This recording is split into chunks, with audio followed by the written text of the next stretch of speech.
దక్షిణాది రాష్ట్రాలపై కాంగ్రెస్ పార్టీ ప్రత్యేక గురిపెట్టింది. ఇప్పటికే తెలంగాణతో పాటు కర్ణాటకలో ఆ పార్టీ అధికారంలో ఉంది. తమిళనాడులో డీఎంకే నేతృత్వంలో భాగస్వామ్య పార్టీగా కొనసాగుతోంది. వచ్చే ఎన్నికల నాటికి దక్షిణాది రాష్ట్రాల్లో బలపడాలని చూస్తోంది. అందులో భాగంగా ఏపీపై ప్రత్యేకంగా దృష్టి సారించినట్లు తెలుస్తోంది. అయితే నాయకత్వ మార్పు ద్వారా ఏపీలో ముందుకెళ్లాలని కాంగ్రెస్ భావిస్తున్నట్టు సమాచారం.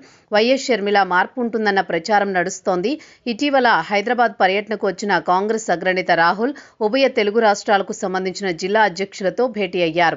అయితే ఏపీ అధ్యక్షురాలు షర్మిల పనితీరుపై ఆరా తీసినట్టు తెలుస్తోంది. నాయకత్వ మార్పు దిశగా అడుగులు వేయనున్నట్లు సంకేతాలిచ్చినట్టు సమాచారం.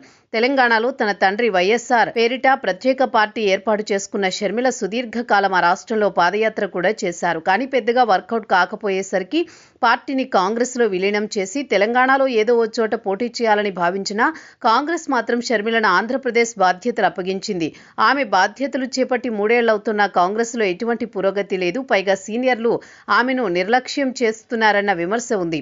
అందుకే నాయకత్వ మార్పు ఉంటుందన్న ప్రచారం మరికొంత ఎక్కువైంది. తాజా రాజకీయ ప్రచారం నేపథ్యంలో ఆంధ్రప్రదేశ్ కాంగ్రెస్ నాయకత్వ బాధ్యతలు సీనియర్ నేత పల్లం రాజుకు అప్పగిస్తారనే ప్రచారం నడుస్తోంది.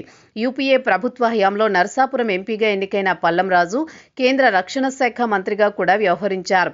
కాంగ్రెస్లో వివాదరహితుడిగా ఆయనకు పేరుంది. ఆయనైతే సీనియర్లు కూడా సమన్వయం చేసుకుంటారని హైకమాండ్ నిర్ణయానికి వచ్చినట్లు తెలుస్తోంది.